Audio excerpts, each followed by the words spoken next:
আল্লাহ পাকের কোরআনে আল্লাহ পাক আরেক জায়গায় বলেন, লা তাজিরু ওয়াজিরাতুম বিজরা উখরা। অন্য একজন জুলুম করেছে, নির্যাতন করেছে, এ কারণে বন্ধুরা আমার জুলুম আর নির্যাতন বন্ধ করার জন্য আমার যতটুকু শক্তি ছিল আমি টোটাল ব্যয় করেছি, তারপরেও জুলুম আর ধর্ষণ বন্ধ করতে পারি নাই। মুসলমান, ওই লোকের জুলুম আর ধর্ষণের বোঝা আমাকে বহন করতে হবে না। কিন্তু আমি যদি জুলুমের সঙ্গে, ধর্ষণের সঙ্গে, জিনার সঙ্গে, ব্যভিচার অবিচারের সঙ্গে যদি মিলিত হয়ে যাই, তাহলে মুসলমান এই বন্ধুরা আমার ব্যভিচার আর জুলুম থেকে আখিরাতে বন্ধুরা আমার মুক্তি পাওয়ার কোনো পথ মিলবে না। আমাকে মুআখাযা করাই হবে, আমাকে ধরাই হবে, পাকড়াও করাই হবে। এজন্য মুসলমান আমাকে আগে শুদ্ধ করা লাগবে, আমাকে আগে শুদ্ধ করা লাগবে। আল্লাহ পাক তার রাসূলকে কি বললেন কোরআনের আয়াত নাযিল করে? কু আনফুসাকুম।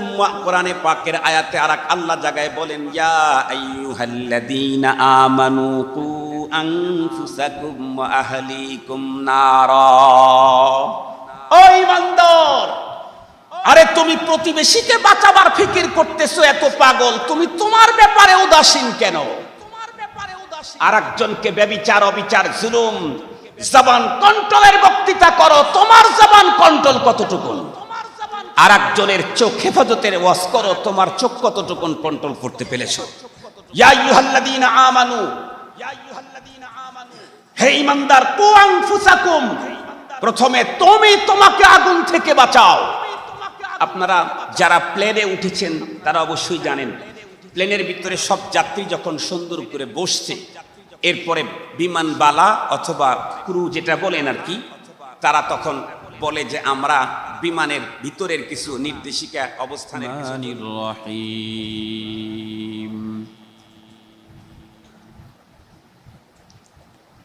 يا أيها الذين آمنوا عليكم أنفسكم لا يضركم من ضل إذا اهتديتم إلى الله مرجعكم جميعا فينبئكم بما كنتم تعملون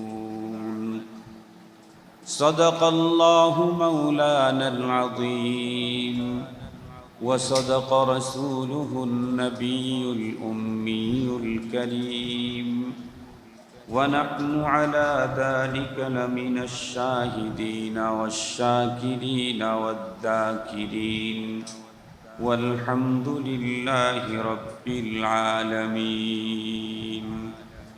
اللهم صل على سيدنا مولانا محمد وعلى آله وأصحابه وبارك وسلم اللهم صل على سيدنا مولانا محمد وعلى آله وأصحابه وبارك وسلم يا رب صل وسلم دائما أبدا على حبيبك خير الخلق كلهم আলহামদুলিল্লাহ সুম্মা আলহামদুলিল্লাহ। আল্লাহ পাকের অশেষ মেহেরবানি এবং তার অপার কৃপা যে মহান রব্বুল আলামিন আমাদেরকে খানকায়ে হযরত আলী রহমতুল্লাহি আলাইহি কামরাঙ্গীর চর ঢাকার ইন্তেজামে আয়োজিত মাসিক ইসলাহি মাহফিলে কাউকে খতিব, কাউকে মুখাতাব, কাউকে বক্তা, কাউকে শ্রোতা, কাউকে মুনতাজিম, কাউকে আহ্বায়ক করে আল্লাহ পাক এখানে হাজিরির তৌফিক দিয়েছেন। বর্তমান সময়ে আমরা তো প্রত্যেকেই জানি দীর্ঘদিন হয় বৈশ্বিক মহামারী করোনা কারণে দিনী এবং দুনিয়াবি হাজারো কাজ বাধাগ্রস্ত। এর মধ্যে আল্লাহ পাক আমাদেরকে দিনী আলোচনার ইজলাসে উপস্থিতির যে সুযোগ দিলেন, এটি আল্লাহ পাকের পক্ষ থেকে একটি বিশাল নেয়ামত। আল্লাহ পাক যাতে করে আগামী দিনে আমাদেরকে অতীতের ন্যায় খোলা মাঠে আনন্দ চিত্তে স্বতঃস্ফূর্ত উপস্থিতির ইন্তজাম আর ব্যবস্থা আল্লাহ পাক করে দেন। এজন্য আমরা আল্লাহ পাকের কাছে দোয়া করতে থাকবো, চাইতে থাকবো। ইনশাআল্লাহ রফতা রফতা একদিন পূর্বের মতোই বাইরে খোলা মাঠে দিনই আলোচনার সুন্দর ব্যবস্থাপনা আমাদের দেশে হবে। আমি যে কোনো প্রোগ্রামে গেলে ওই প্রোগ্রাম কোন নামে আয়োজন করা হয়েছে এটা জেনে নিই। কারণ হলো দ্বীনের তো অনেক শোভা আছে, অনেক দিক আছে। আমাদের দেশের দ্বীনি প্রোগ্রামগুলি নানা নামে হয়ে থাকে। কখনো সিরাতুন নবী মাহফিল, কখনো ইসলামী সম্মেলন, কখনো আন্তর্জাতিক ইসলামী সম্মেলন, কখনো তাফসিরুল কোরআন মাহফিল, কখনো বার্ষিক মাহফিল, কখনো ওয়াজ মাহফিল, কখনো শানে সাহাবা, কখনো শানে রিসালাত, এ জাতীয় আরও অনেক নামে দ্বীনি মাহফিলের আয়োজন হয়ে থাকে।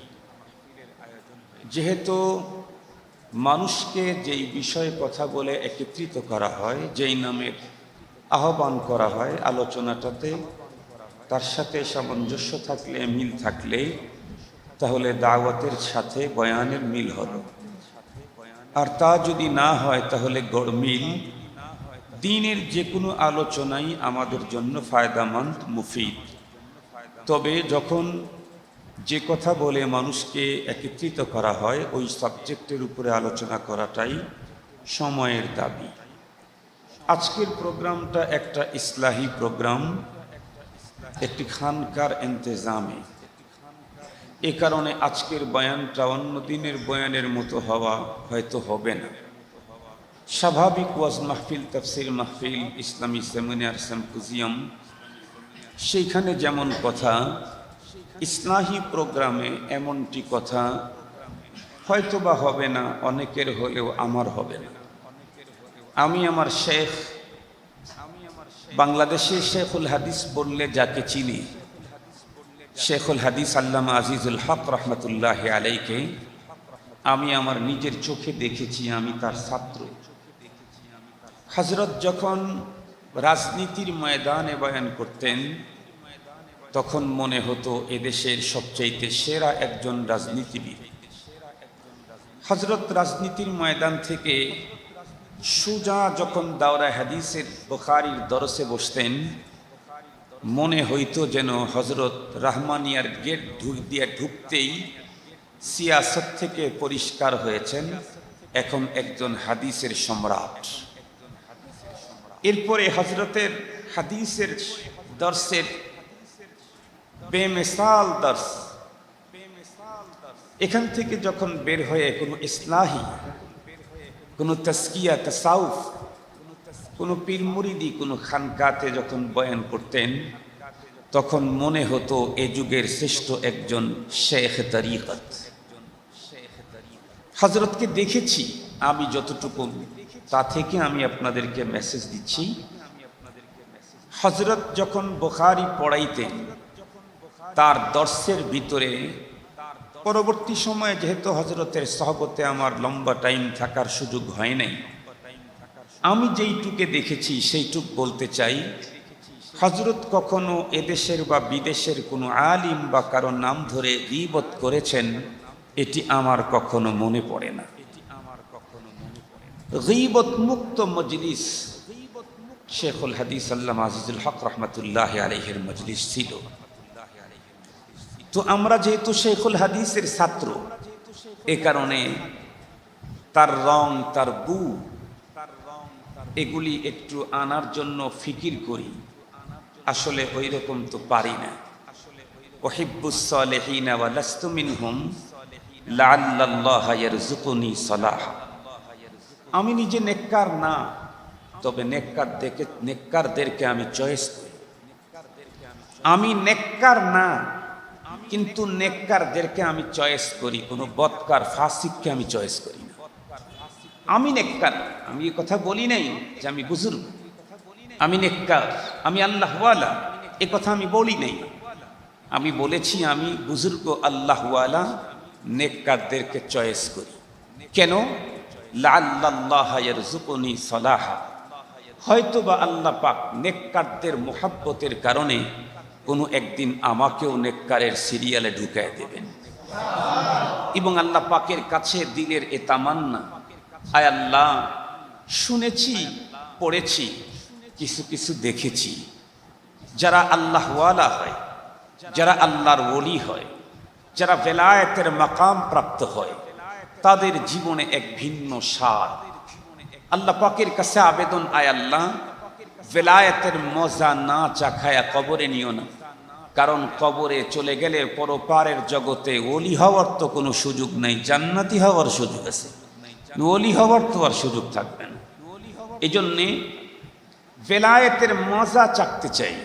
আয় আল্লাহ, তুমি আমাদের সকলকে ভেলায়েতের মজা চাখার তৌফিক দান করো। ওলি হইতে চাইলে যে কেউ চেষ্টা করলেই সে আল্লাহর ওলি হতে পারে। এর জন্য সেরা শেখুল হাদিস হওয়ার প্রয়োজন নাই, এর জন্য সেরা বক্তা হওয়ারও দরকার নাই। ওলি হতে চাইলে যে কোনো মুসলমান সে ওলি হতে পারবে। সেরা শেখুল হাদিস না, কিন্তু ওলি হতে পারবে। সেরা মুফাসসির না, কিন্তু ওলি হতে পারবে। সেরা আদিব সাহিত্যিক না, কিন্তু ওলি হতে পারবে। আপনাদের যদি আমার কথাতে কোনো সংশয় সন্দেহ ঢুকে থাকে, তাহলে আমি আজকের পৃথিবীর একজন বিশ্ব সেরা একজন মানুষের নাম বলতে চাই। আপনারা অবশ্যই হয়তো জানেন, বর্তমান পৃথিবী আলমী ইসলামিক স্কলার্স, পুরা দুনিয়াতে ইসলামী একজন বিশাল ব্যক্তিত্ব, পাকিস্তানের সাবেক চিফ জাস্টিস আল্লামা মুফতি তকি ওসমানী দামাত বারাকাতুহুমুল আলিয়া, হয়তোবা আপনারা তার নাম শুনেছেন। মুহতারাম হাজিরিন, ওনার আব্বা ছিলেন পাকিস্তানের গ্র্যান্ড মুফতি, মুফতি আজম মুফতি শফি সাহেব রহমতুল্লাহ আলাই, মুফতি আজম পাকিস্তান। উনিও ছিলেন একজন তরিকতের শেখ। তার যোগ্য সন্তান, সূর্য সন্তান শেখুল ইসলাম আল্লামা তকি ওসমানী, উনি যখন বড় হলেন, ফারেক হলেন, উনার আত্মশুদ্ধির জন্য ভেলায়েতের মাকাম যাতে অর্জন করতে পারে, এ কারণে তাকে শুদ্ধ করে তাকে নির্ধারিত জায়গা পর্যন্ত পৌঁছাবার জন্য অবশ্যই একজন উস্তাদের দরকার আছে না? বেমুরব্বি কায়তুয়ানাত তিফলে দানিশওয়ার সুদান, বেমুরব্বি কায়তুয়ানাত তিফলে দানিশওয়ার সুদান, কতরা ইমকান বাশদ বেসদফ গওহর সুদান, কতরা ইমকান বাশদ বেসদফ গওহর সুদান। খুব ভালো করে কথাগুলি বুঝবেন।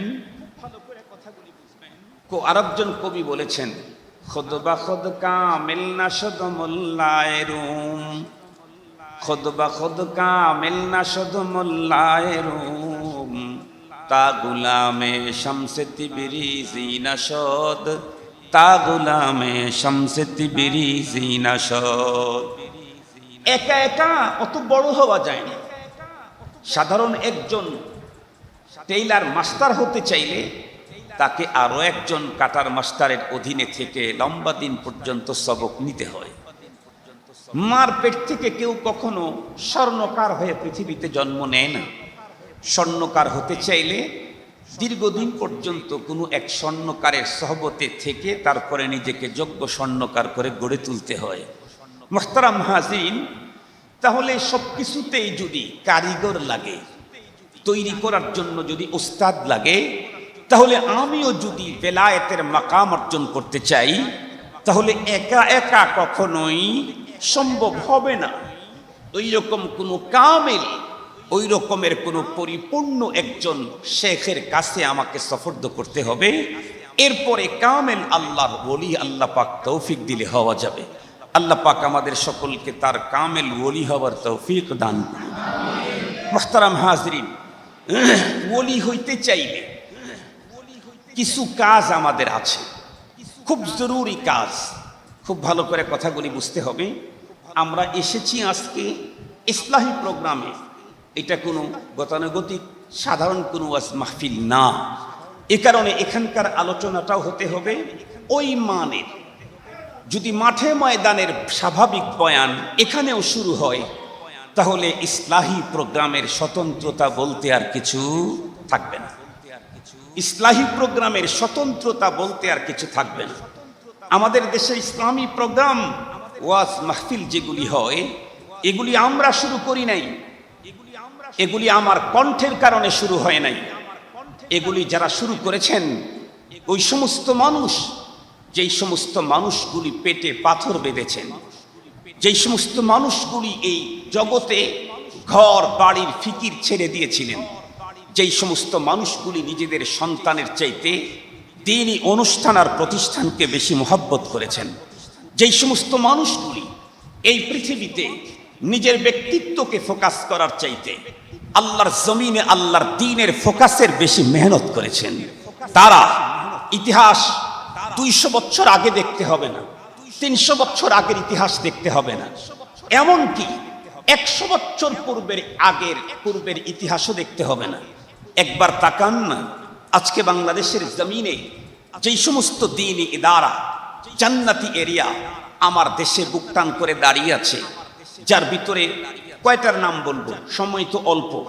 যেমন ধরে নেন উম্মুল মাদারিস, বাংলাদেশের উম্মুল মাদারিস মুঈনুল ইসলাম দারুল উলুম মুঈনুল ইসলাম হাটহাজারী।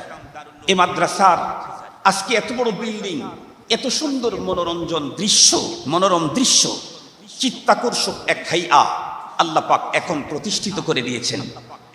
শেখুল ইসলাম আল্লামা আহমদ শফি রাহিমাহুল্লাহ এই গত বছর বার্ষিক মাহফিলের ওয়াজেও, আমি তো হাটহাজারীর বয়ানে ছিলাম, হযরত আগে বয়ান করেছেন, এরপরে আমার বয়ান চলা অবস্থায় হযরত আমার বাম পাশে হুইল চেয়ারে বসলেন। 4 থেকে 5 বার হযরতকে উঠায় নেওয়ার জন্য আসা হলো, হযরত আপনি রেস্টে চলেন। হযরত বললেন না, আমি মরণের বয়ান শুনব। হযরত ওই দিন একটা কথা বলেছিলেন, এই কথাটা হযরতের ইন্তেকালের খবর শোনার সাথে সাথে আমার মাথার মধ্যে বাড়ি লাগতেছে।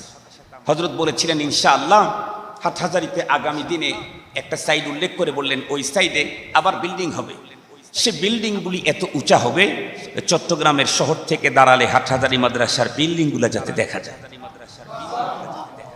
আর এই মেহনত করতে গিয়ে আজকের শেখুল ইসলামকে জগৎ চিনে, আজকের শেখুল ইসলামকে দেখে তো জগৎ চিনলে তো হবে না, জগৎকে তো চিনতে হবে আজ থেকে আরো 70 বছরের আগের শেখুল ইসলামকে। শেখুল ইসলাম আল্লামা আহমদ শফি উনি 104 বছরে তামাম দুনিয়াতে ফোকাস পেয়েছেন। এই ফোকাস যখন হয়েছে 2013-তে, এই ফোকাসের আগে ফোকাস হওয়ার জন্য উনি কি কি মেহনত করেছেন, এটা হলো প্রকৃত অর্থে একজন বিজ্ঞ বিচক্ষণ মানুষের দেখার বিষয়। আজকের ফোকাস দেখে তো লাভ নাই, কোন মাধ্যমে কোন পদ্ধতিতে তামাম দুনিয়ায় ফোকাস পেয়েছেন। আমি তো হযরতের কর্মজীবন শীর্ষক আলোচনায় বেশ কয়েক জায়গায় বলেছি যে শেখুল ইসলাম আল্লামা আহমদ শফি রাহিমাহুল্লাহ আগেও শেখুল হাদিস ছিলেন, আগেও উম্মুল মাদারিসের মুফতামিম ছিলেন, আগেও তরিকতের শেখ ছিলেন, কিন্তু বাংলাদেশের 13 সালের আগে সাধারণ মুসলমানদের 2% মুসলমান ও উম্মুল মাদারিসের প্রিন্সিপাল আল্লামা শাহ আহমদ শফির নামও জানতেন না। আল্লামা আহমদ শফির নাম ছড়ল কোন দিন? যেদিন আল্লামা আহমদ শফি রাহিমাহুল্লাহ দৈহিক শক্তি তার শেষ হয়ে গেছে, নিজের পায়ের উপরে ভর করে চলতে পারেন না, কিন্তু ঈমানি শক্তি বাড়তে বাড়তে পর্যায়ে পৌঁছে গেছে, নিজের পায়ের উপরে চলার শক্তি যখন দেহের মধ্যে নাই, ঈমানি চেতনাবোধ আর শক্তি এত সিরিয়াস বেড়ে গেল, এই মানুষটা তখন এদেশের গভর্নমেন্ট প্রশাসন সকলের রাঙ্গা চোখকে কোনো তুয়াক্কা না করে সামনের দিকে অগ্রসর হয়ে শাপলা যখন রচনা করলেন, একদিনেই আল্লামা আহমদ শফি তামাম দুনিয়াতে পপুলার। একদিনেই। মুহতারাম হাজিরিন, এটা তো রেজাল্ট আউট হয়েছে, এটা তো আল্লামা আহমদ শফির রেজাল্ট আউট হয়েছে। মুহতারাম হাজিরিন, রেজাল্ট এত উন্নত করার পিছনে অনেক দিনের ঘুম, অনেক দিনের আরাম, এগুলিকে বিসর্জন দিতে হয়। টিকায় নাম্বার 1, ওর নাম্বার 1 হওয়ার পরে তো ওকে সবাই চিনল, ওকে সবাই তখন চিনে। অমুক জায়গার ছেলে এইচএসসি পরীক্ষায় সারা দেশের ভিতরে মেধা তালিকায় নাম্বার 1, ওরে সবাই চেনে। সবাই আনন্দ করে, সবাই ওকে ফুল দিতে চায়, সবাই ওর সাথে সম্পর্ক করতে চায়, ওকে আত্মীয় বানাইতে চায়। এটা তো আজকেরটা, ফোকাসেরটা দেখলো, রেজাল্টেরটা। এই রেজাল্ট সে নিয়ে আসতে তার কত মাস কত বছরের মেহনত লেগেছে, এদিকে তাকাবার মতো মানুষের সংখ্যা বড় কম। আজকে আমি আপনাদের খেদমতে পেশ করতে চাই, শেখুল ইসলাম হতে চাইলে কি পরিমাণের মেহনত দিয়ে এত বড় ফোকাস হয়ে তামাম দুনিয়াতে শেখুল ইসলাম আল্লাহ মাহমদ শফি হওয়া যায়, এই বিষয়ে আপনাদের খেদমতে দুটি কথা পেশ করতে চাই। আল্লাহ পাক যদি আমাকে তৌফিক দান করেন। মুহতারাম হাজিরিন, মনে রাখবেন একটা কথা, শেখুল ইসলাম তার জীবনের শুরু থেকে হেফাজতে ইসলামের আগ মুহূর্ত পর্যন্ত কখনোই আত্মপ্রচারে কখনোই ব্যস্ত ছিলেন না। আত্মপ্রচারে কখনোই ব্যস্ত ছিলেন না। উনি একদম নিবৃতচারী, গোপনে গোপনে, জালওয়াত পছন্দ না খালওয়াত পছন্দ। শুধুই হাদিসের মুসনাদ, শুধুই হাটহাজারির এরিয়া, শুধুমাত্র কেবলমাত্র খানকার ওই ছোট্ট রুম, এখানেই নিজেকে সীমিত রাখতেন। নিজেকে দেশের ভিতরে দুনিয়ার ভিতরে ফোকাস করার ফিকির তার ছিল না। আত্মপ্রচারে লিপ্ত ছিলেন না, উনি ছিলেন আত্মশুদ্ধিতে লিপ্ত। নিজের আত্মাকে শুদ্ধ করার জন্য লিপ্ত ছিলেন এবং নিজের আত্মাকে শুদ্ধ করার জন্য বিশ্বের ভিতরে সমকালীন সময়ে সবচাইতে বড় একজন মানুষের মুসলেহ, মানুষের আত্মাকে সংশোধনকারী, যাকে শেখুল আরব ওয়াল আজম বলা হয়, শেখুল ইসলাম কায়েদে মিল্লাত হুসাইন আহমদ মাদানী রহমতুল্লাহি আলাইহি, তার কাছে উনি গেছেন, তার সহবতে উনি ছিলেন, নিজেকে কাদার মতো করে সুপুর্দ করেছেন শেখুল ইসলামের সামনে। শেখুল ইসলামের সামনে নিজেকে কাদার মতো করে পেশ করেছেন। মুহতারাম হাজিরিন, খুব ভালো করে বুঝবেন কথাগুলি। এমনি একজন কখনো বড় হতে পারে না। বড় হতে চাইলে নিঃসন্দেহে কোনো না কোনো একজনের মাধ্যমে নিজেকে বড় করার প্ল্যান নিয়ে সামনের দিকে অগ্রসর হতে হয়। আল্লাহ পাকের ওয়াদা আছে, ওয়াল্লাযীনা জাহাদু ফীনা লানাহদিয়ান্নাহুম সুবুলানা ওয়া ইন্নাল্লাহা লামাআল মুহসিনিন। আল্লাহ পাক বলেন, যারা আমাকে পাওয়ার জন্য, আমার রাস্তায় চলার জন্য মুজাহাদা করবে, চেষ্টা করবে, আল্লাহ পাক বলেন লানাহদিয়ান্নাহুম। মাদ্রাসার ওলামার তোলাবারা এটার তর্জমা বুঝবে, সাধারণ লোকেরা বুঝবেন না। হেদায়েত শব্দের দুইটা অর্থ হয়, একটা হলো ইসাল ইলাল মতলুব, গন্তব্যে পৌঁছিয়ে দেওয়া, এটাকেও আরবিতে হেদায়েত বলে। যেমন আমি উর্দু রোডে ছিলাম আসরের আগে, একজনকে বললাম আমি তো কামরাঙ্গীর চর নুরিয়া মাদ্রাসায় যাব, তো সে আমাকে পথ দেখায় দিল। সে আমাকে এখানে পৌঁছায় দেয়নি, সে আমাকে পথের ডিরেকশন দিয়ে দিল, এমনি এমনি এমনি এমনি ওখান থেকে ডানে, তারপরে বামে, তারপরে ডানে, লোকেশন দিয়ে দিল। এটাও হেদায়েত, এটা হলো পথ দেখানো। আর একটা হলো একজন মানুষ আমার গাড়িতে উঠে আমাকে নুরিয়া মাদ্রাসা পর্যন্ত পৌঁছিয়ে দিল, এটাও হেদায়েত। হেদায়েতের নিসবত যখন আল্লাহর দিকে হয় তখন তার তর্জমা হলো গন্তব্যে পৌঁছিয়ে দেওয়া।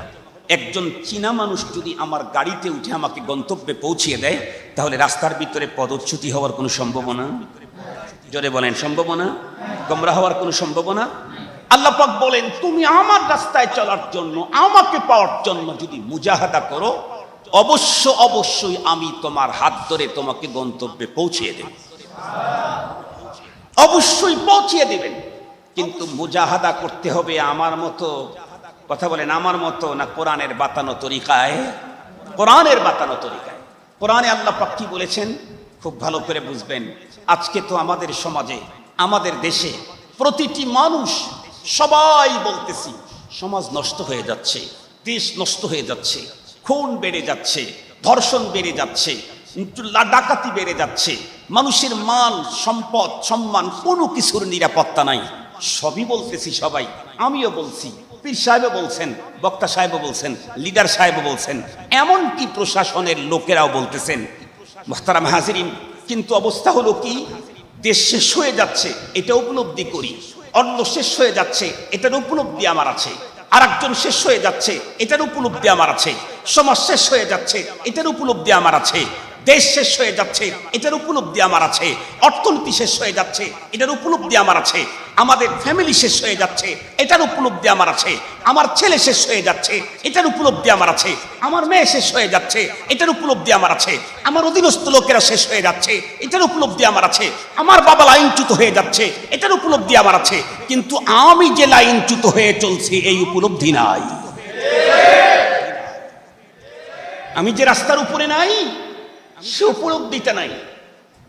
যতদিন পর্যন্ত মুসলিম মিল্লাতের মাঝে, মুসলমান সমাজের মাঝে প্রতিটি ব্যক্তির ভিতরে এই উপলব্ধি ফিরে না আসবে, আমি শেষ হয়ে যাচ্ছি, আমি ক্ষতিগ্রস্ত হচ্ছি, আমি রাস্তার থেকে হটে যাচ্ছি, আমি রাস্তার থেকে সরে যাচ্ছি, আমি বেরা হয়ে যাচ্ছি, আমি লাইনচ্যুত হচ্ছি, এই ফিকির যতদিন পর্যন্ত না ঢুকবে, আল্লাহর কসম করে বললে কাফারা দিতে হবে না, দেশ সমাজ আর জাতি জীবনেও কোনোদিন সুন্দর হতে পারে না, জীবনেও ধর্ষণ কমতে পারে না, জীবনেও অনিয়ম বেনিয়ম বদ্দিনী নাদিনী একটাও কমতে পারে না। তামাম পৃথিবীকে চ্যালেঞ্জ করে। মুহতারাম হাজিরিন, আমি আমার থেকে বলি, আলমারউ ইয়াকিসু আলা নাফসিহি, যে যেমন তার আন্দাজ তা তেমন। আমি খারাপ এজন্য আমার আন্দাজ খারাপ, আমি খারাপ এ কারণে আমার আন্দাজ খারাপ। যারা ভালো তাদের মুখ থেকে ভালো আন্দাজের কথা বের হবে। আমি যেহেতু খারাপ এ কারণে আমার আন্দাজটা খারাপ। মুহতারাম হাজিরিন, কি দেখি আজকে আমাদের দেশে, কি দেখি? রাজনৈতিক বন্ধুদেরকে একটু পরেই দেখি, আগে আমি আমাকে আগে দেখি। নেতাদেরকে একটু পরে দেখি, আগে আমি আমাকে দেখি। সারা দেশের ভিতরে ইনসাফ প্রতিষ্ঠা একটু পরে ফিকির করি, আমার ঘরের ভিতরে আমি কতটুকু ইনসাফ করেছি এটা আগে দেখি। আমি আমার ঘরের মধ্যে কতটুকু ইনসাফ প্রতিষ্ঠা করেছি। আমি সরকারের কাছে ইনসাফ চাই, আমি সরকারের কাছে ইনসাফ চাই, আমি আমার স্ত্রীর কাছে ইনসাফ চাই, আমি আমার সন্তানের কাছে ইনসাফ চাই, আমি আমার গ্রামের মানুষের নিকট থেকে ইনসাফ চাই। যে রব আমাকে সব দিলেন উনি বুঝি ইনসাফ চান না আমার কাছে, উনি বুঝি আমার কাছে ইনসাফ পান না, উনি বুঝি আমার কাছ থেকে ইনসাফের পাওনাদার নন। মুহতারাম হাজিরিন, আমার রব আমাকে বলেছেন তোমার ঘুমটা এ তরিকায় হতে হবে, তার রসুলকে দিয়ে জানায়া দিয়েছেন। আমার রব তার রসুল পাঠায়া সবচাইতে উন্নত মানের চরিত্র দিয়ে তাকে সাজায়া, পৃথিবীর সবচাইতে উন্নত মানের ফর্মুলা দিয়ে তাকে তৈরি করে মানুষের হেদায়েতের জন্য তাকে মানুষের মাঝে পাঠাবার আগে জিবরাইল আমিনের মতো ফেরেশতা দিয়ে তার বক্ষ বিদীর্ণ করে 100% পূর্বেই তো স্বচ্ছ ছিল, ফ্রেশ ছিল, আরো ওভার ফ্রেশ করে এরপরে তার ভিতরে কোরআনে কারীম ঢেলে দিয়ে কোরআনে পাকের জীবন্ত নমুনা হিসাবে পয়গম্বর আমাদের মাঝে পাঠালেন। পয়গম্বর লাইলাম ওয়া নাহারা, রাত্র দিন খেয়ে না খেয়ে, আস্তে এবং জোরে, একা একে এবং কম্বাইন ইস্তেমাই মানুষের চরিত্র গঠন, ব্যক্তি গঠন, সবকিছু গঠনের ফর্মুলা আমাদের মাঝে রেখে গেলেন। মুহতারাম হাজিরিন, উনি আমাদেরকে শিখিয়ে দিলেন তোমার চাউনিটা কেমন হতে হবে, কোন চাউনি আল্লাহ পাক চান, কোন ধরনের ধরা আল্লাহ পাক চান, কোন ধরনের গলা আল্লাহ পাকের চয়েস, কোন ধরনের কোন পথে চলা আল্লাহ পাকের চয়েস, কোন কথা বলা আল্লাহ পাকের চয়েস, কোন কথা শ্রবণ করা আল্লাহ পাকের চয়েস, কোন দিকে তাকানো আল্লাহ পাকের চয়েস, কোন জাতীয় ফিকির আর থিসিস আর গবেষণা আল্লাহ পাকের চয়েস, সব তো বলে গেলেন। সবকিছু দিলেন যিনি, তার কোনোটাই আমি সবগুলোই আমি মানতেছি কিনা এটা আগে আমাকে দেখা দরকার। কথা বলেন না কেন ভাই, কথা বলেন না কেন? মুহতারাম হাজিরিন, আল্লামা তকি ওসমানী দামাত বারাকাতুহুল আলিয়া এক সুন্দর কথা বলেছেন। উনি বলেন যে আমি অবাক হই, আমার ঘরের একজন মেয়ে অসুস্থ হয়ে গেল, আমি তাকে সেবা সুস্থ করার জন্য, তার তেমন কোনো জটিল সমস্যা না, পেটে ব্যথা, তো আমি তাকে সেবা সুস্থ করার জন্য হাসপাতালে নিয়ে যাচ্ছি। তো হাসপাতালে নিয়ে গেলে অনেক হাসপাতাল তো বহুতল ভবন, উপরে উঠতে তো সিঁড়ি লিফট লাগে, তো লিফটের ওখানে সিরিয়াল, সবচাইতে বেশি সিরিয়াস যে সে আগে উঠবে, এরপরে নর্মাল গোরা পরে উঠবে, রুগীরা উঠবে, সাধারণ মানুষ পরে উঠবে। তো আমি যখন ওকে উঠাইতে একটু দেরি করতেছি, আমার ফ্যামিলির সে মেয়েটি আমাকে ডেকে বলল আমাকে দ্রুত উঠানের ব্যবস্থা করেন। সে একদম ব্যাকুল হয়ে গেল। আমি বললাম আরে তুমি এমনটি করছো কেন? তোমার তো আপ টপ টু বটম, আজসার তাপা, মাথার থেকে পায়ের তালু পর্যন্ত টোটাল ঠিক আছে, সবগুলো ভালো আছে, শুধু পেটে একটু সমস্যা। যেই রোগীটাকে উঠানোর জন্য ওরা পিড়াপিড়ি করতেছে, সেই রোগীর তো পুরা শরীর পুড়ে জ্বলছে গেছে, সুতরাং ওকেই তো একটু প্রাধান্য দেওয়া দরকার। এই কথা বলতেই আল্লামা তকি ওসমানী বলেন, আমার ফ্যামিলির সে মেয়ে তখন আমাকে ডেকে বলে যে ওনার পুরা শরীরের উপরটা পুড়ে ঝলসে গেছে, ওর তো ভিতরে সমস্যা হয় নাই, আমার তো ভিতরে সমস্যা হয়ে গেছে। আল্লামা তকি ওসমানী বলেন, একজন রোগী তার তামাম বডি পুড়ে গেছে, এই তামাম বডি পুড়ে যাওয়াটা আর একজন শুধু পেটের ব্যথার রোগীর কাছে ওটা কিছুই মনে হচ্ছে না, নিজের একটা ছোট্ট রোগটাই বড় মনে হচ্ছে। মোহতারাম হাজিরিন, কিন্তু দুনিয়াতে অন্য ব্যাপারে আমি কত মিথ্যার সাথে জড়িত আছি, আমি কত অবিচারের সাথে জড়িত আছি, আমি কত ব্যভিচারের সাথে জড়িত আছি, আমি কত জুলুমের সাথে জড়িত আছি, আমি মালিকের কত হুকুম না লঙ্ঘন করতেছি, এগুলি আমার ধরা পড়ে না। আর একজন একটা লঙ্ঘন করছে, ওইটাই আমার চোখে শুধু পড়ে, ওইটাই আমার চোখে শুধু পড়ে। এই পদ্ধতিতে তো কখনোই হবে না। মুসলমান ভাইরা রে, আমার কথাগুলা দিল দিয়ে বুঝবেন। রব্বুল আলামিন কোরআনে হাকিমের ভিতরে ইরশাদ করেন, ইয়া আইয়ুহাল্লাযীনা আমানু আলাইকুম আনফুসাকুম লা ইয়াদুররুকুম মান। এরকম থাকবে না কোরআন হাদিস দিয়ে পর্যন্ত কি বুঝেছেন? তাহলে বোঝা গেল স্বামীর জিম্মায় স্ত্রীকে শুদ্ধ করা ফরজ নয়, শুদ্ধ করার জন্য আপ্রাণ প্রচেষ্টা করা হলো ফরজ। আস-সা'য়ু মিন্না ওয়াত তাওফীকু মিনাল্লাহি আযজা ওয়া জাল্লা। আমাকে 100% স্ত্রীকে লাইনে উঠাবার ফিকির করতে হবে, কিন্তু আমার জন্য আমি চেষ্টা করলেই হবে না, আমাকে শুদ্ধ করতে হবে, আমাকে শুদ্ধ করতে হবে। আর দুনিয়ার সবাইকে শুদ্ধ করার জন্য আপ্রাণ চেষ্টা করতে হবে। আমি আমাকে শুধু চেষ্টা করলাম, ব্যর্থ হলাম, লা, এটা কখনোই হবে না, কখনোই আখিরাতে পার পাওয়া যাবে না। আমাকে শুদ্ধই করতে হবে, আমাকে পরিশুদ্ধ করতে হবে, আমাকে ফ্রেশ করতে হবে। আর দুনিয়ার সবাইকে ফ্রেশ করার জন্য চেষ্টা করতে হবে, এটা আমার জিম্মায় ফরজ। আল্লাহ পাক বলেন, আল্লাহ পাকের কাছে যখন তোমরা যাবে তখন ফায়ুনাব্বিউকুম বিমা কুনতুম তা'মালুন, আল্লাহ পাক তখন তোমাদেরকে জানায় দেবে তুমি কি কি করেছো, এটা দেখো। আল্লাহ পাকের কোরআনে আল্লাহ পাক আরেক জায়গায় বলেন, লা তাজিরু ওয়াজিরাতুম বিজরা উখরা। অন্য একজন জুলুম করেছে, নির্যাতন করেছে, এ কারণে বন্ধুরা আমার জুলুম আর নির্যাতন বন্ধ করার জন্য আমার যতটুকুন শক্তি ছিল আমি টোটাল ব্যয় করেছি, তারপরেও জুলুম আর ধর্ষণ বন্ধ করতে পারি নাই। মুসলমান, ওই লোকের জুলুম আর ধর্ষণের বোঝা আমাকে বহন করতে হবে না। কিন্তু আমি যদি জুলুমের সঙ্গে, ধর্ষণের সঙ্গে, জিনার সঙ্গে, ব্যভিচার অবিচারের সঙ্গে যদি মিলিত হয়ে যাই, তাহলে মুসলমান এই বন্ধুরা আমার ব্যভিচার আর জুলুম থেকে আখিরাতে বন্ধুরা আমার মুক্তি পাওয়ার কোনো পথ মিলবে না। আমাকে মুআখাযা করাই হবে, আমাকে ধরাই হবে, পাকড়াও করাই হবে। এজন্য মুসলমান আমাকে আগে শুদ্ধ করা লাগবে, আমাকে আগে শুদ্ধ করা লাগবে। আল্লাহ পাক তার রাসূলকে কি বললেন কোরআনের আয়াত নাযিল করে? কু আনফুসাকুম। কোরআনে পাকের আয়াতে আরেক আল্লাহ জায়গায় বলেন, ইয়া আইয়ুহাল্লাযীনা আমানু কু আনফুসাকুম ওয়া আহলিকুম নারা। ও ঈমানদার, আরে তুমি প্রতিবেশীকে বাঁচাবার ফিকির করতেছো, এত পাগল, তুমি তোমার ব্যাপারে উদাসীন কেন? আরেকজনকে ব্যভিচার অবিচার জুলুম জবান কন্ট্রোলের বক্তৃতা করো, তোমার জবান কন্ট্রোল কতটুকু? আরেকজনের চোখ হেফাজতের ওয়াজ করো, তোমার চোখ কতটুকু কন্ট্রোল করতে পেরেছো? ইয়া আইয়ুহাল্লাযীনা আমানু, হে ঈমানদার, কু আনফুসাকুম, প্রথমে তুমি তোমাকে আগুন থেকে বাঁচাও। আপনারা যারা প্লেনে উঠেছেন তারা অবশ্যই জানেন, প্লেনের ভিতরে সব যাত্রী যখন সুন্দর করে বসছে, এরপরে বিমানবালা অথবা ক্রু যেটা বলেন আর কি, তারা তখন বলে যে আমরা বিমানের ভিতরের কিছু নির্দেশিকা অবস্থানের কিছু জরুরি বিষয় আপনাদেরকে জানাই দিচ্ছি। তোর ভিতরে কখনো কখনো সামনে আসে, স্ক্রিনের ভিতরে ভেসে আসে, কখনো কখনো মাইক দিয়ে বলা হয়, আর সামনে থেকে 2-3 জন প্র্যাকটিক্যালি দেখায়। তো ওখানে বলে কখনো যদি বিমানের ক্যাবিনের ভিতরে কখনো যদি অক্সিজেন ক্রাইসিস দেখা দেয়, তাহলে উপর থেকে অক্সিজেন মাস্ক অটোমেটিকলি নিচে পড়ে যাবে।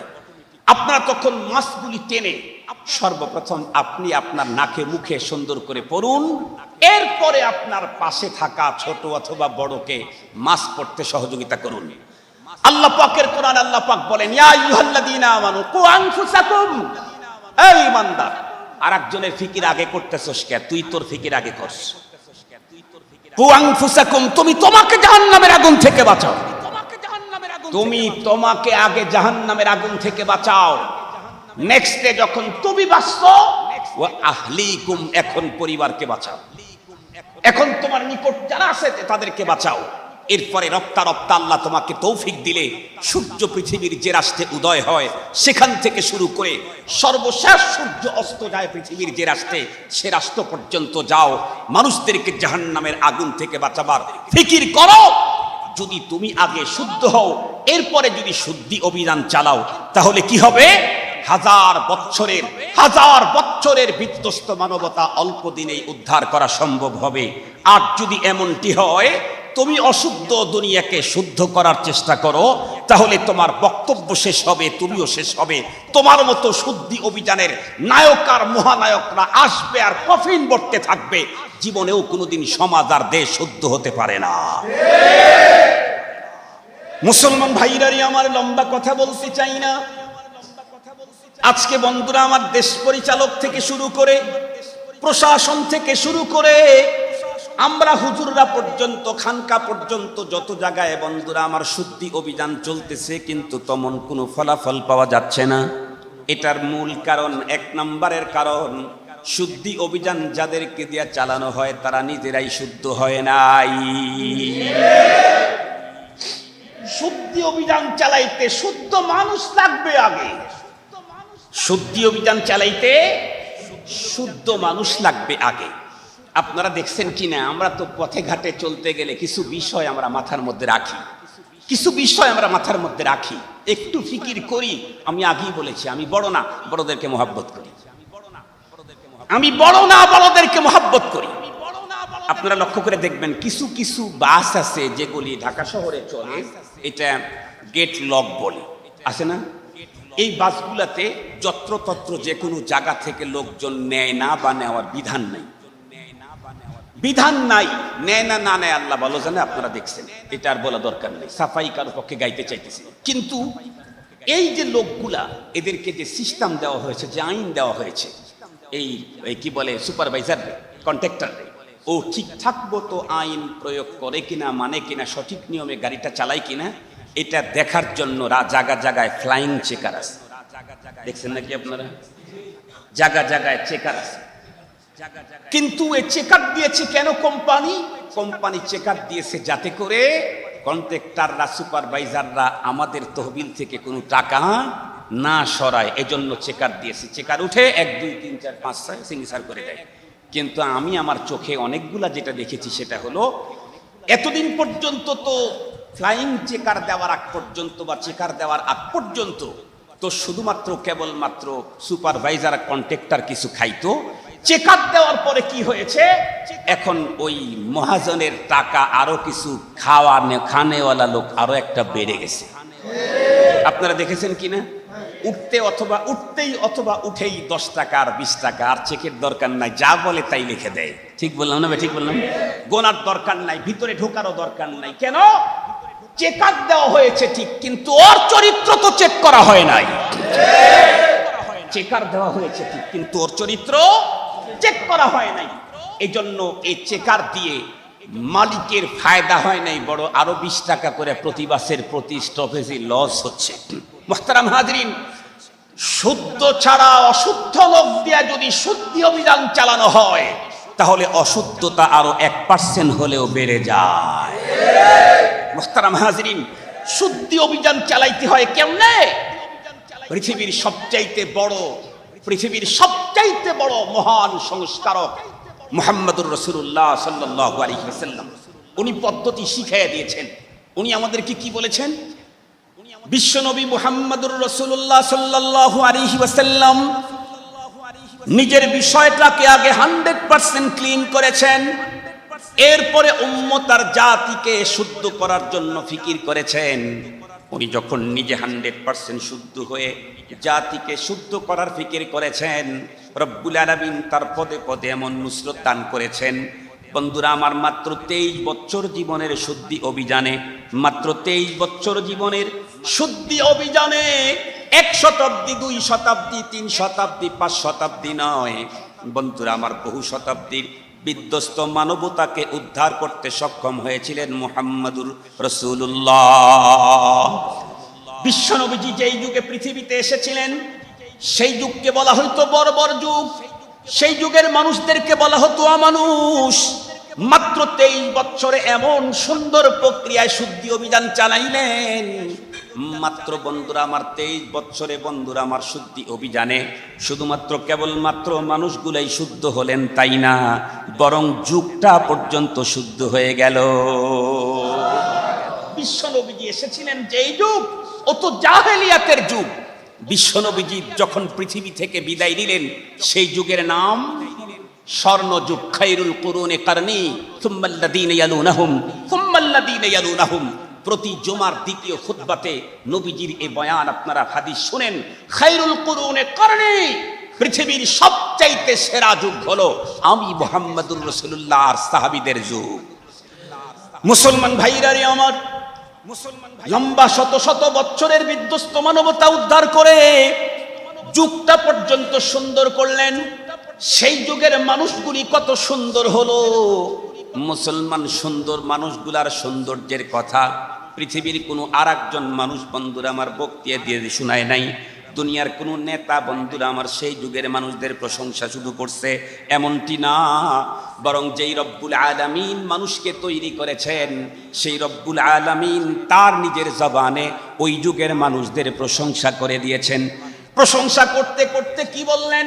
আল্লাহ পাক বলেন, ফাইন আমানু বিমিসলি মা আমানতুম বিহি ফাকাদ ইহতাদাউ।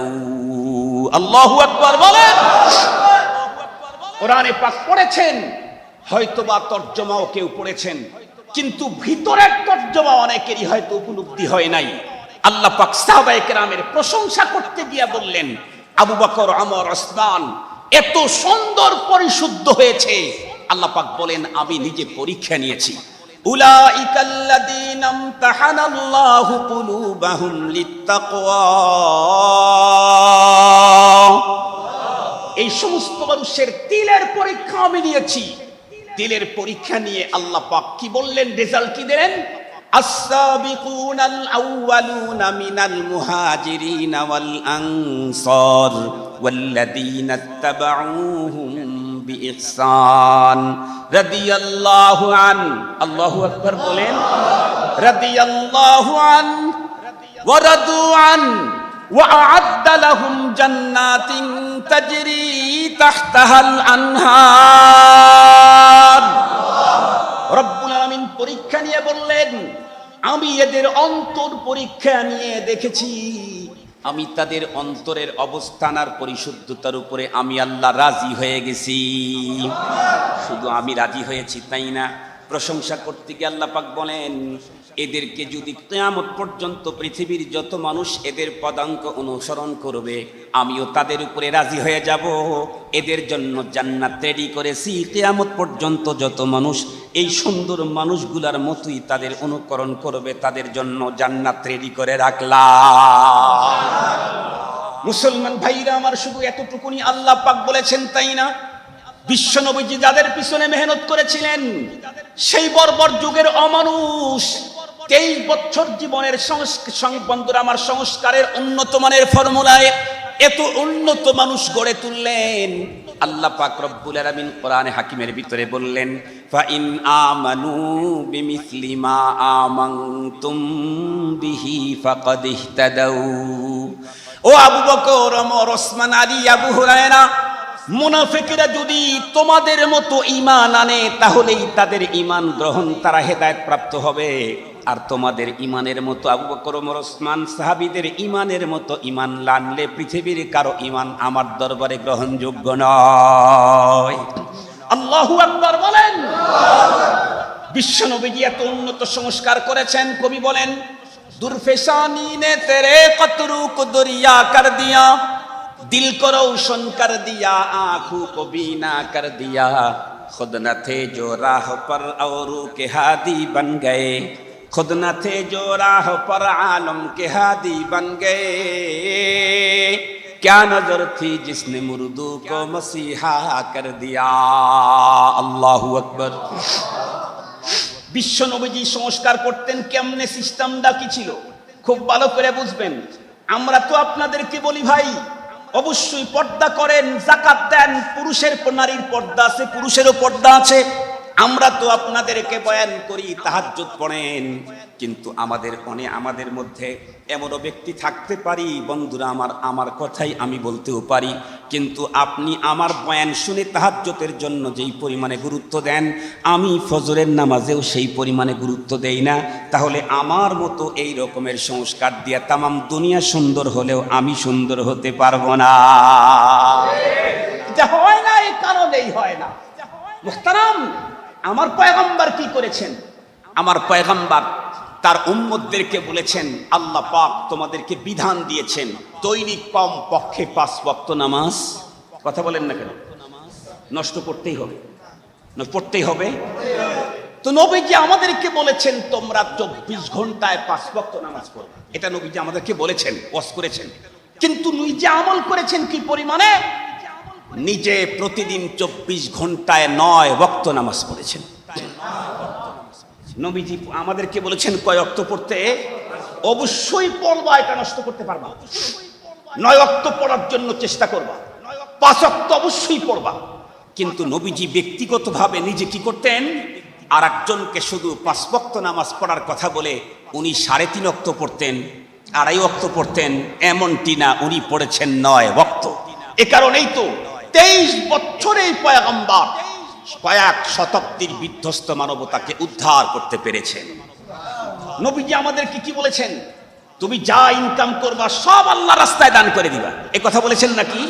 কখনোই এ কথা নবীজি বলেন নাই সব দান করবা, করতে হবে, এ কথা নবীজি বলেন নাই।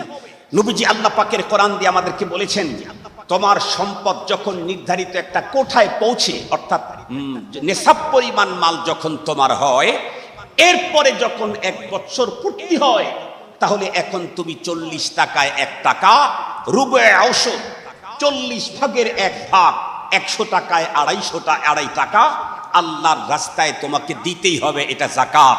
আর যত টাকা তোমার আছে এগুলি তুমি রাখতে পারো, ইচ্ছা করলে এখান থেকে দান খয়রাত করতে পারো। আল্লাহ পাকের কোরআনে কি বলেছেন? লা তাজআল ইয়াদাকা মাগলুলাতান ইলা উনুকিক ওয়ালা তাবসুতহা কুল্লাল বাসতি ফাতাকুদা মালুমান মাহসুরা।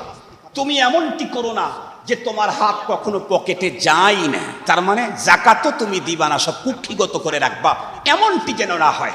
কোরআন আবার কি বলে? আবার এমনটি যেন না হয় যা ইনকাম করো সব তুমি দিয়ে ফেলতেছো, তাহলে আল্লাহ না করুক আগামীকালকে যখন তোমার সমস্যা হবে তখন তোমাকে মানুষের কাছে হাত পেতে লজ্জিত হতে হবে। এত হাতেম তৈ হওয়া দরকার নেই। সুবহানাল্লাহ বললেন না যে? তাহলে কোরআনে পাক কি ফর্মুলা দিয়েছেন, আমার রাসূল আমাদেরকে কি বলেছেন? সব সম্পদ দিতে হবে না, নির্ধারিত কোঠায় পুষলে সাথে সাথে দিতে হবে না, 1 বছর পূর্তি হলে 40 টাকায় 1 টাকা দিতেই হবে, দিতেই হবে, দিতেই হবে। কিন্তু আমার রাসূল কি করেছেন? আমার রাসূল কি উম্মতদেরকে 40 টাকায় 1 টাকা দিতে বলে উনি 100 টাকায় 1 টাকা দিয়েছেন? কথা বলেন না কেন? উনি 20 টাকায় 1 টাকা দিয়েছেন, তাও করেন। কি করেছেন? বন্ধুরা আমার, কিতাবের এই মসজিদে নববীর ভিতরে জামাত দাঁড়িয়ে গেছে, বন্ধুরা আমার মুয়াজ্জিন ইকামত দিয়ে ফেলেছেন। এখন তো নবী আলাইহিস সালাম আল্লাহু আকবার বলে বন্ধু ইমামতি করার জন্য তাকবীরে তাহরিমা বাঁধবেন, কিন্তু এমন মুহূর্তে আল্লাহর পয়গম্বর তাকবীরে তাহরিমা না বেঁধে উনি বন্ধুরা আমার মেহরাবের ওই দিক থেকে পয়গম্বরের স্বতন্ত্র বের হওয়া ঢোকার দরজা আছে, ওই দরজা দিয়ে পয়গম্বর বাড়ির ভিতরে চলে গেলেন। ইকামত শেষ, আল্লাহু আকবার বলে নামাজ শুরু করবেন, নবীজি ইমামতি করবেন। নামাজ শুরু করা বাদ দিয়ে দরজা দিয়ে ভিতরে চলে গেছেন। আমাদের দেশের মুসল্লি যদি হইতো, আর যদি ওই মসজিদের কমিটির চেয়ারম্যান থাকতো, তাহলে বলতো হুজুর যা গেছে গেছে, আর আসা দরকার নেই। এমিয়া কথা বলেন না কেন? কিছু কিছু মসজিদ তো এমন আছে, আর মুসল্লিদের আওয়াজে মসজিদের ভিতরে হইচই শুরু হতো, কিন্তু মুসল্লি তো সাহাবী আর ইমাম তো মুহাম্মদুর রাসূলুল্লাহ সাল্লাল্লাহু আলাইহি ওয়াসাল্লাম, কোনো আওয়াজ নাই। আওয়াজ করবে কেমনে? আল্লাহ পাক তো আগেই সিগন্যাল দিয়ে রাখছেন, ইয়া আইয়ুহাল্লাযীনা আমানু লা তারফাউ আসওয়াতাকুম ফাওকা সাওতিন নবী ওয়া লা তাজহারু লাহু বিল কওলি কাজহরি বাদিকুম বাদা আন তাহবাতা আমালুকুম ওয়া আনতুম লা তাশউরুন। আল্লাহু আকবার বলেন। রব্বুল আলামিন আগেই আল্লাহ পাক জরুরি বার্তা পাঠিয়ে দিয়েছেন, খবরদার ইমানদার তোমার আওয়াজ যেন কখনো নবীর আওয়াজের উপরে না ওঠে। নবীজির সামনেও যদি তোমরা পরস্পরে কথোপকথন করো তখনও যেন উচ্চবাচ্য না হয়। এমনটি যদি হয় তাহলে তোমার আমল কখন নষ্ট হবে ওয়া আনতুম লা তাশউরুন, তুমি জানতেই পারবা না। তোমার সব সঞ্চিত সব অ্যাকাউন্ট শেষ হয়ে যাবে। মুহতারাম হাজরিন, সাহাবায়ে কেরাম দাঁড়িয়ে আছেন। নবীজি দীর্ঘক্ষণ অপেক্ষা করে তারপরে মসজিদের ভিতরে ঢুকলেন। ঢুকে আল্লাহু আকবার, নামাজ শুরু হয়ে গেল। স্বাভাবিক পদ্ধতিতে নামাজ পড়লেন। সাহাবায়ে কেরাম নবীজিকে জিজ্ঞেস করলেন নামাজের শেষে অত্যন্ত আদব আর ভদ্র চিত্তে জিজ্ঞেস করলেন, ফালতাল ইয়াউমা শাইআন ইয়া রাসূলুল্লাহ মা কুনতা তাফআলু। ওগো নবীজি, আজকে এমন একটা কাজ করলেন, অতীতে এমনটি কখনো করেননি, আমরা কি একটু জানতে পারি? নবী আলাইহিস সালাম তখন তাদেরকে উত্তর করলেন, একটু জায়গা করে দেন, মরনা আসুক। নবী আলাইহিস সালাম তখন উত্তর করলেন, কথাটা কি শুনবেন? কি উত্তর করলেন? মাশাআল্লাহ, কথাটা বলেই আমি মরনাকে দিয়ে দিচ্ছি ইনশাআল্লাহ। উনি কথা বললেন, নবীজি বললেন, দেখো তুমি যখন আজান ইকামত দিয়ে দিলে আমি তো তখন নামাজই পড়াবো। আপনারা যারা মক্কা মদিনায় গেছেন তারা তো দেখেছেন, মুয়াজ্জিন যখন ইকামত দিয়ে ফেলে তখন ইমাম সাহেব বেশি কথা বলে না, আল্লাহু আকবারের তাকবীরে তাহরিমা বাদার আগে শুধু বলেন ইস্তাউ ইস্তাউ ওয়াসুফু সুফুফাকুম ওয়াতারাসু। এই কথা বলে না? সুদ্দুল খালাল, এই জাতীয় কিছু আরবি বলার পরে আল্লাহু আকবার, শুরু হয়ে গেল নামাজ। তো এতটুকুন কথা ছাড়া তো আর ওয়েটিং এর কোনো সুযোগ নেই। নবীজি কাজ করলেন। নবী আলাইহিস সালাম বললেন, দেখো ইকামত যখন হয়ে গেছে আমি আল্লাহু আকবার বলে নামাজের তাকবীরে তাহরিমা বাঁধবো। তখনই আমার মনের মনি কোথায় জাগ্রত হলো, আজকের দিন চলতে প্রয়োজন নাই, আগামীকালকে প্রয়োজন হবে। আজকের দিন চলতে আমার ফ্যামিলি আমার জন্য প্রয়োজন নাই, অপ্রয়োজনীয় কয়েকটা স্বর্ণ মুদ্রা আমার বালিশের নিচে আছে। এটা আমার তখন মনে পড়ল। আমি তখন ভাবলাম আজকের প্রয়োজনের এক্সেস কয়েকটা স্বর্ণ মুদ্রা আমার বালিশের নিচে। এখন আমি এখানে দাঁড়িয়ে মালিকের সামনে উপস্থিত হয়ে নবীজি বলছেন জুইলাত কুররাতু আইনি ফিস সালাহ। নামাজের মধ্যে নবীজি কিছু দেখতেন, এজন্যই বলেছেন জুইলাত কুররাতু আইনি ফিস সালাহ।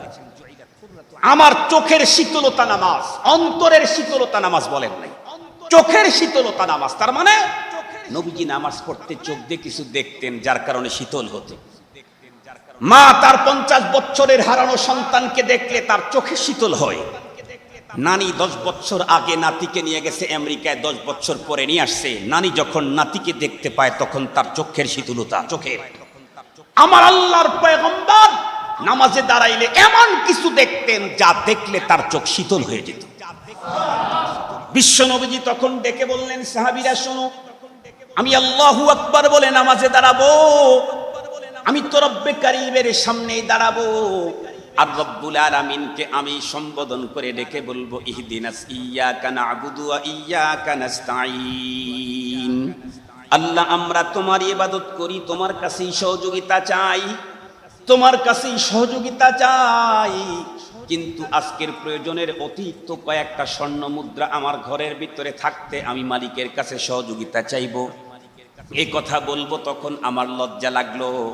না না না, আজকের দিনের এক্সেস এতগুলি স্বর্ণ মুদ্রা ঘরের ভিতরে থাকতে আমি এই কথা মালিকের সামনে বলতে আমার লজ্জা পায়। তাই তো আমি তাকবীরে তাহরিমা বন্ধ করে দিয়ে আমি আমার ঘরের ভিতরে চলে গেলাম। এরপরে আমি সেই টাকাগুলি যথাযোগ্য মর্যাদায় মুস্তাহিকিনদের মাঝে এগুলি বিতরণ করলাম। এখন আর আজকের প্রয়োজনের এক্সেস আমি মুহাম্মাদুর রাসূলুল্লাহর নিকটে একটা পয়সাও নাই। এখন আমি ইয়্যাকা না'বুদু ওয়া ইয়্যাকা নাস্তাঈন বলতে আমার আর কোনো লজ্জা নাই। মুহতারাম হাজিরিন, বিশ্বনবী নিজেও প্রথমে নিজের ফিকির নিজেকেই তৈরি করেছেন। 100-র উপরে আরো 100, তার উপরে আরো কয়েকশো। এই কারণেই পয়গম্বরের মাধ্যমে তৈরি হয়েছে আবু বকরের মতো মানুষ, আবু বকরের মতো মানুষ, হযরতে ওমরের মতো মানুষ তার সহবতে এসে তৈরি হয়েছেন, হযরতে উসমান আর হযরতে আলী তৈরি হয়েছেন পয়গম্বরের সহবতে এসে। কেন? নবীজি শুধু শুদ্ধ নন, শুদ্ধকারীদের শুধু ইমাম নন, শুদ্ধকারী যত নবী রাসূল পৃথিবীতে এসেছেন তাদেরও ইমাম। তাহলে কথা একটাই শেষ, যে কোনো বিষয়ে শুদ্ধ করতে চাইলে কি লাগবে?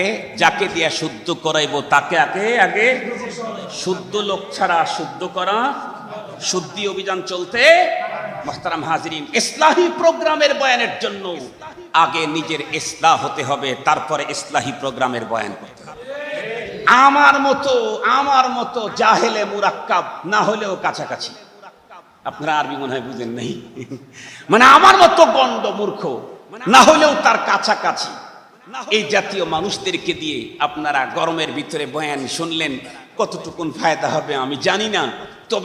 তবে যদি আজকে এখানে আসতেন, আজকের মাহফিলের যিনি প্রধান অতিথি আমার শেখ, শুধু আমার শেখ না, বাংলাদেশের উলামায়ে কেরামের বড় প্রিয় মানুষ মাহবুবুল উলামা ওয়াস সুলাহা, মাহবুবুল উলামা ওয়াস সুলাহা খাদিমুস সুন্নাহ আরিফ বিল্লাহ অধ্যক্ষ মিজানুর রহমান চৌধুরী দামাত বারাকাতুহুল আলিয়া হযরত যদি আসতেন, হযরতের মুখে এই সুর, আমি সুর দিলাম, এই সুর ছাড়া, ভঙ্গিমা ছাড়া, কাটা কাটা 10 মিনিটের কথাও যদি শুনতেন আপনাদের অনেক বেশি ফায়দা হইতো আমার মতো এই সুরালো জাহেলের মুখের ঘণ্টাব্যাপী বয়ানের চাইতে। কেন? কারণ অধ্যক্ষ মিজানুর রহমান নিজেকে শুদ্ধ করার জন্য বাংলাদেশ ছেড়ে ইন্ডিয়াতে গিয়ে হযরতে থানবী রহমাতুল্লাহি আলাইহির হাতে গড়া যোগ্য ছাত্র হারদুই রহমাতুল্লাহি আলাইহির খেদমতে থেকে থেকে তিলে তিলে বাকে বাকে ফাঁকে ফাঁকে জীবনকে সংশোধন করেছেন।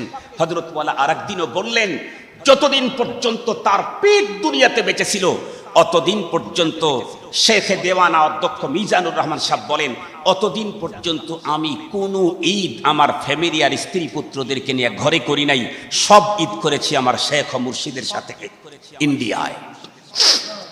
এরকম শুদ্ধওয়ালা লোকদেরকে দিয়ে, ওনার মতো শুদ্ধওয়ালা লোকদেরকে দিয়ে আপনার ইসলাহি প্রোগ্রাম চালাবেন, ইনশাআল্লাহ অল্প কথা হবে ফায়দা। একজন 20 মণ নিয়ে গেছে তুলা, আর একজন নিয়ে গেছে 20 রতি স্বর্ণ। বলেন তো দেখি টাকা কার বেশি হবে? তুলাওয়ালার। কথা বলেন না কেন? তুলাওয়ালার টাকা বেশি হবে নাকি? টাকা বেশি হবে কার? ওরা 10 রতি নিচ্ছে আর হচ্ছে 20 মণ। কেন? ওটা স্বর্ণ আর এটা তুলা। মনে থাকবে কি? মুহতারাম হাজিরিন, আমিও আমার ঘরে শক্তি অভিযান চালাইতে চাই, স্ত্রী তুমি ঠিকঠাক মতো চলো, কিন্তু হ্যাঁ আমি, কথা বলেন, আমার কথা ঠিক নাই, আমার চাউনি ঠিক নাই, আমি ফোনে কথা বলবো আর বেগম রে বলবো এই কার সাথে কথা বললি, এই সিস্টেমে জীবনেও কোনোদিন বেগম শুদ্ধ হবে না। আগে আমাকে শুদ্ধ হতে হবে, তারপরে বেগমকে শুদ্ধ করার ফিকির করতে হবে। মনে থাকবে কি? মনে থাকবে তো ইনশাআল্লাহ। আল্লাহ পাক আমাদের সকলকে আলোচিত কথাগুলোর উপরে আমল করার তৌফিক দান করুক। উসি আউওয়ালান নাফসি ওয়া ইয়াকুম, আমি যে ওয়াজ করলাম আপনাদেরকে পরে করেছি, আগে আমি আমাকে করেছি। আপনারা একটু আমার জন্য দোয়া করেন।